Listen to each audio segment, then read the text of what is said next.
getting it ready to get into Lex Luthor, Man of Steel. Brian Azarello, writer. Lee Bermejo, artist. Mick Gray, Carl Story, Jason Martin on inks, and Dave Stewart and Jose Villarrubia on colors. Phil Balsman, Pat Brousseau, Rob Lee, and Nick Napolitano on letters. There's your creative team, ladies and gentlemen, for this podcast. We're going to be talking about Lex Luthor, Man of Steel. Mark Radulich is right over there. Mark Radulich, tell me about why you chose this book to talk about tonight. Well, I like Brian Azarello. I really enjoyed the Brian Azarello Joker book. So when I saw at the Ollies, the Lex Luthor one, I was like, oh, okay. And it's been on my shelf for a while now. I hadn't had a chance to read it, but I like the kind of realistic approach that Brian Azarello takes with these characters. And I was curious to see, I vaguely remember what he did with Joker when we talked about it. And I was very curious to see what he would do with Lex Luthor. I was not disappointed. Right, man. Brian Azarello has, he definitely stands out. Yeah, sure. He when you read some of his stuff, and his takes on some of the characters that he gets a hold of, it's great. I know that I told you that I thought this was an Elseworlds book, and obviously I don't think that's the case. The only reason I said that is I noticed that there was a black label version of this book, which that's usually dedicated to like what used to be Elseworlds for DC. So, right. But there doesn't seem to be too much different here. Does it have when it came out? 2005. 2005. Okay.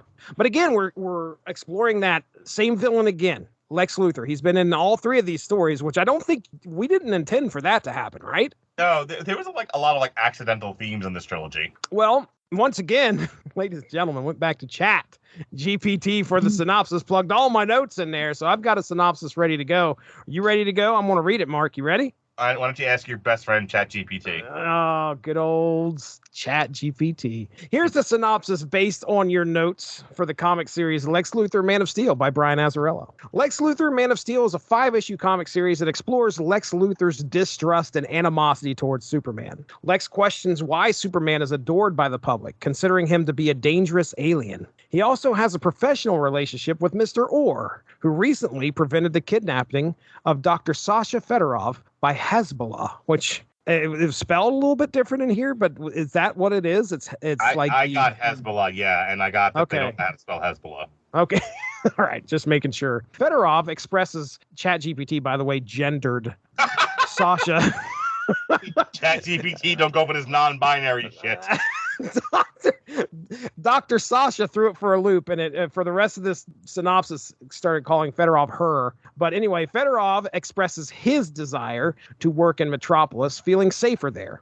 Meanwhile, Lex is focused on constructing his skyscraper, the Science Spire, and attempts to cut costs by bypassing unions, potentially angering one Tony Amante. Lex visits Fedorov's lab to oversee their experiments on a female subject who is gaining intelligence but lacks a past. That's kind of strange. However, Tony disagrees with the contract change, leading to Mr. Orr intimidating and coercing him to change his mind. Yes, he hit him in the belly with a sledgehammer and then proceeded to threaten to throw him off the top of this skyscraper. Lex travels to Gotham and meets Bruce Wayne to discuss a contingency plan against Superman, providing him with kryptonite. When Superman discovers Batman's possession of the kryptonite, he crushes it, prompting Bruce to agree to share Thomas Lab's research. So it sounds like Bruce is he's like, okay, I need anything that you got that you can give me, Lex. Gives me an upper hand on this guy.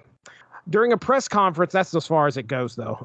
During a press conference, Lex presents Hope, Fedorov's experimental subject, who exhibits superpowers as a symbol of humanity's progress. Over time, Hope becomes a well-known hero in Metropolis, and Lex finds himself developing feelings for his creation, causing tension with his assistant Mona. Mr. Orr hires Winslow Schott, also known as Toyman, who later delivers an explosive package that causes fatalities. Toyman is captured on camera, becoming a wanted criminal. Tragically, the explosion also claims the lives of Dr. Fedorov and his family.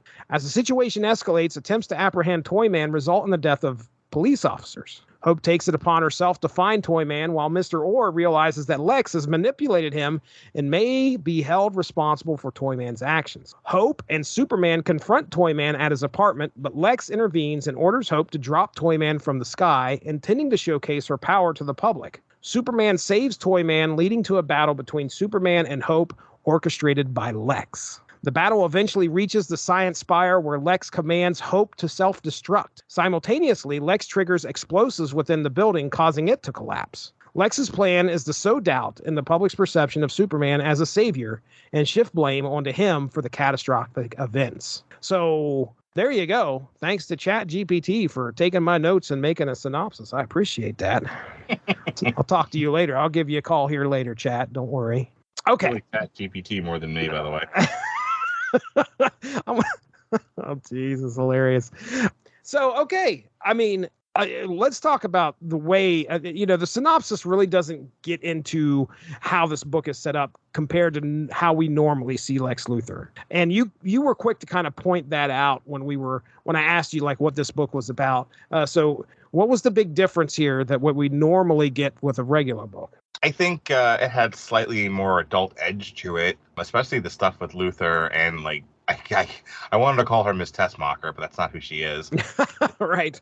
The assistant. The book is one of Luthor's machinations, but through his eyes, not through the eyes of Superman or through the eyes of the reader that frames Superman as the good guy. It kind of reminded me of, and I think this was my issue with it at the time, Batman v Superman, where a lot of the driving force of that is Batman's paranoia about what if this guy goes all injustice on us, which we talked about when we did the Injustice book.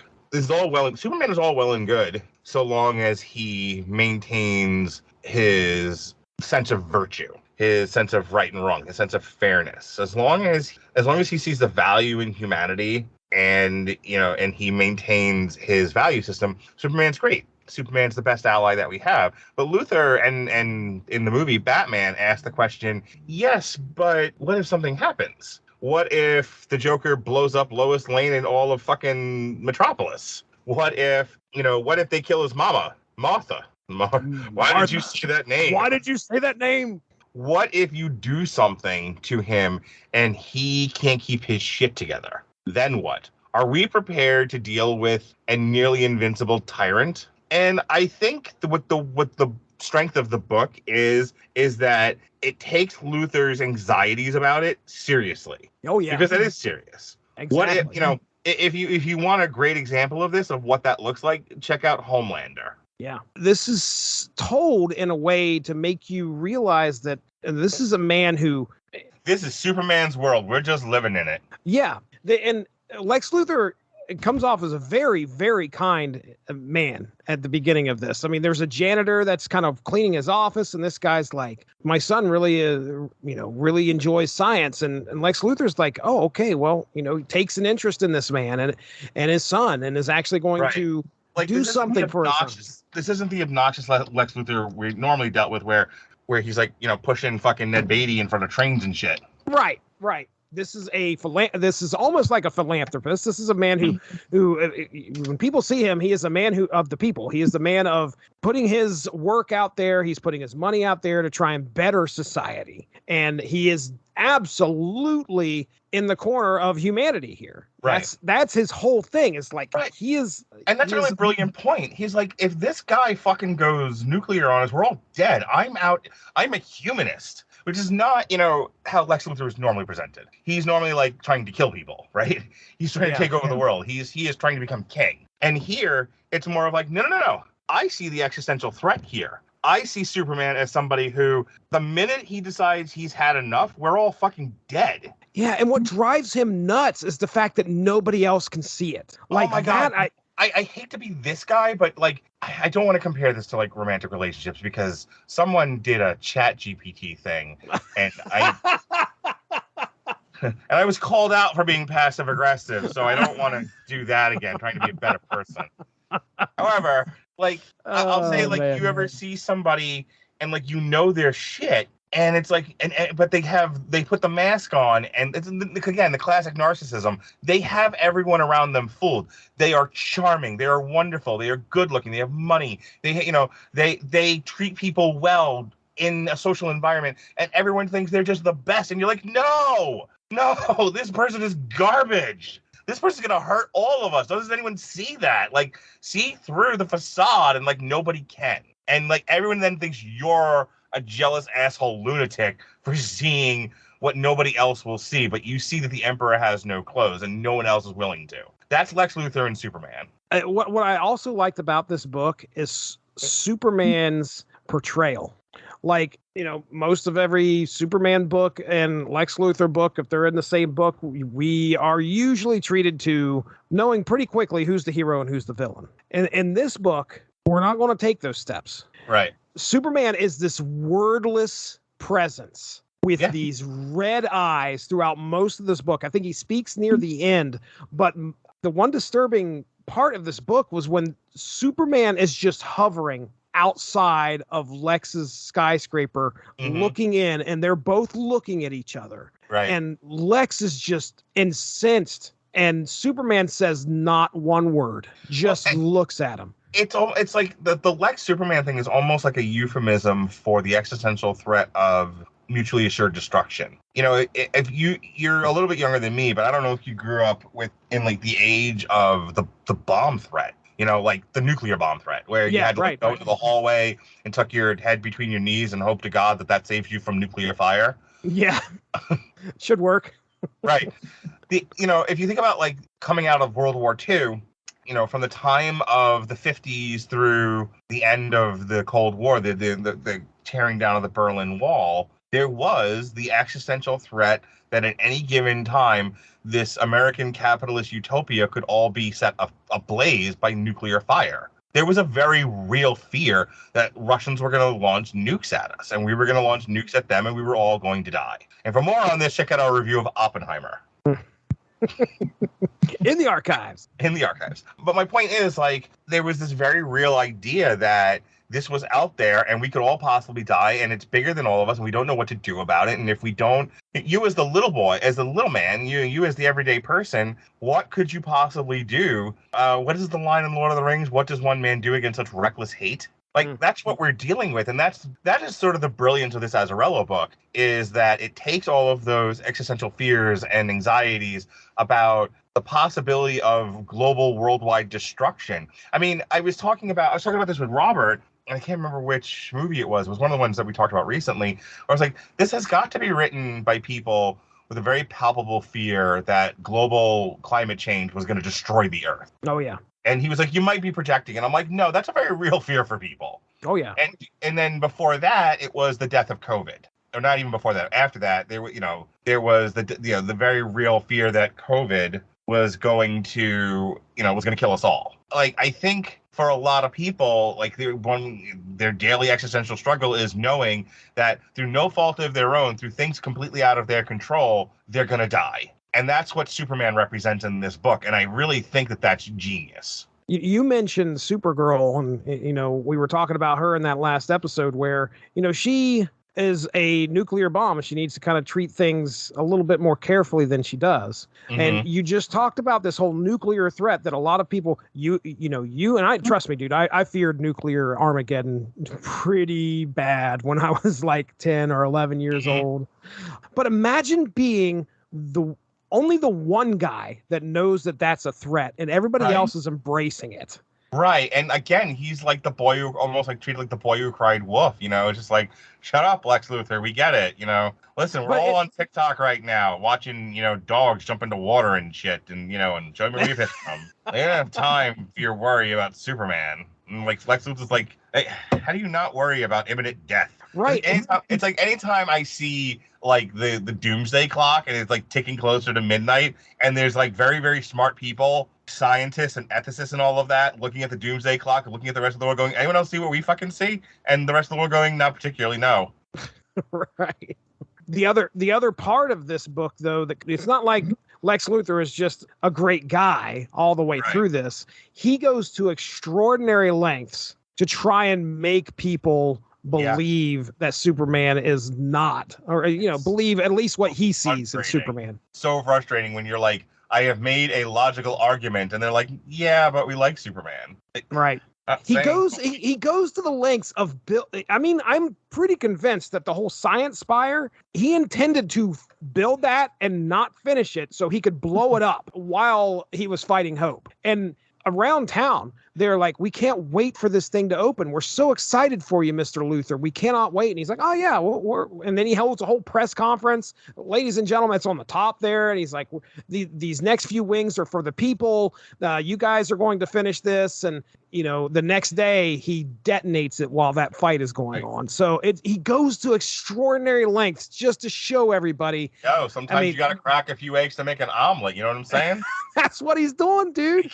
That's the mentality. What he's doing. Gosh. Listen, a few million people die. Isn't it worth those few million people to save hundreds of millions of people? That's what goes through his head. And that's, again, another great way of showing that character trait. Right. By Brian Azarello. So yeah, man, this was a good book. And I'm glad we talked about it last, because I think of the three, this is my favorite. Boob Window was almost up there. It's no Boob Window, but no, we do not end a trilogy with Boob Window. Let's talk about ChatGPT again. Like the day after I did all this stuff, I asked ChatGPT, I said, of the 3 synopses that you helped me come up with, I want you to tell me your thoughts on Lex Luthor. A year from now, when we're hearing your wife complain that she lost her husband to ChatGPT, like he fucking like, I'm in love with ChatGPT, Mindy. I can't. I can't do human relationships anymore, Mindy. At some point, the novelty of ChatGPT is going to wear off, but I just discovered it a couple days ago. I know it's been around for a while. Let me ask you a question. Yes. In less or more time than your obsession with Periscope? So far less. Periscope. I miss Periscope. I remember your Periscope days, man. You were the only one. Yeah, I was. No, wait a second. It was me and Lennox Lewis, because he showed up on one. And, okay. And so he talked to me for a few seconds. Anyway, so I asked him. I said, ChatGPT, do me a favor. What's your impression of Lex Luthor after I fed you these 3 synopses? So here you go. Based on the information provided in the synopsis you shared, my impression of the character of Lex Luthor is that he is a cunning and manipulative individual. He is depicted as highly intelligent and wealthy figure who holds a deep distrust and animosity towards Superman, seeing him as a potential threat to humanity. Lex Luthor is shown to be constantly scheming and plotting to undermine Superman's reputation and expose what he perceives as the hero's flaws and weaknesses. Throughout the synopsises, Lex Luthor is portrayed as someone who will go to great lengths to achieve his goals using various means such as orchestrating dangerous situations, manipulating individuals, and developing weapons specifically designed to target Kryptonians. He is not only interested in testing Supergirl's powers, but also in exerting control over her and using her for his own plans. Lex Luthor's actions demonstrate a resourcefulness, strategic thinking, and willingness to exploit others for his own gain. He appears to be a complex and multi-dimensional character driven by his desire for power, his disdain for Superman, and his belief that he alone can protect humanity. His intelligence, wealth, and influence make him a formidable antagonist in the stories. Overall, Lex Luthor emerges as a compelling and compellingly flawed character whose motivations and actions make him a significant force in the narratives in which he appears. Thank you, ChatGPT. I appreciate that. I couldn't have said it better. Thank you, Jesse's girlfriend. That's what the G stands for. Yeah, man. I mean, this was a great book. I can't really say much more about it. I think it does a great job of kind of putting you in the shoes of Lex Luthor and an understanding of his psyche. Yeah, so, for sure. All right. Anything else? You got your 22 minutes, bud? I think we got our 22 minutes, man. All right. Well, that's the perfect length of a podcast. That is correct. It's like 12 inches is the perfect. Never mind. Oh my goodness. No, I like this book too. I like the art in it. I'm glad we read it. I'm glad we got a chance to talk about it. I think it's the deepest of the 3. Yeah, I think Batman Rules of Engagement was a really good detective, was a really good modern detective book. Supergirl Power was very comic booky and probably the least had the least depth of the 3. Oh, yes, it did. And then Luthor, Man of Steel, really is like one of those examples of what can you do with a comic book that elevates it. This is what you do with a comic book that elevates it. When I talk to my various women. Yeah. Hey, tell me real quick. Yes, sir. Various women. All right. Tell me which one you prefer. Most depth, least bust, or most bust, least depth. Listen to me.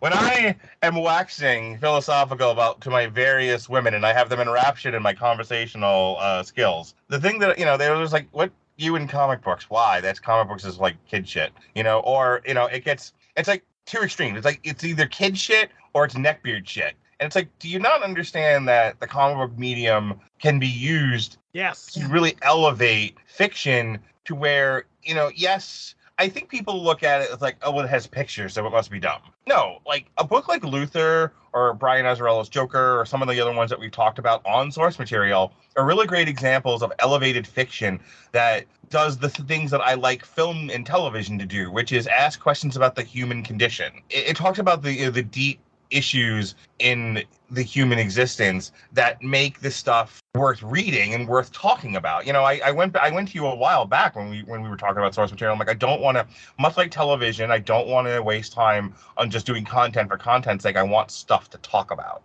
I want challenging things. I want things that ask questions about the human condition. I don't want, if you want to do some of the more basic stuff, like there's other people that'll talk about that with you.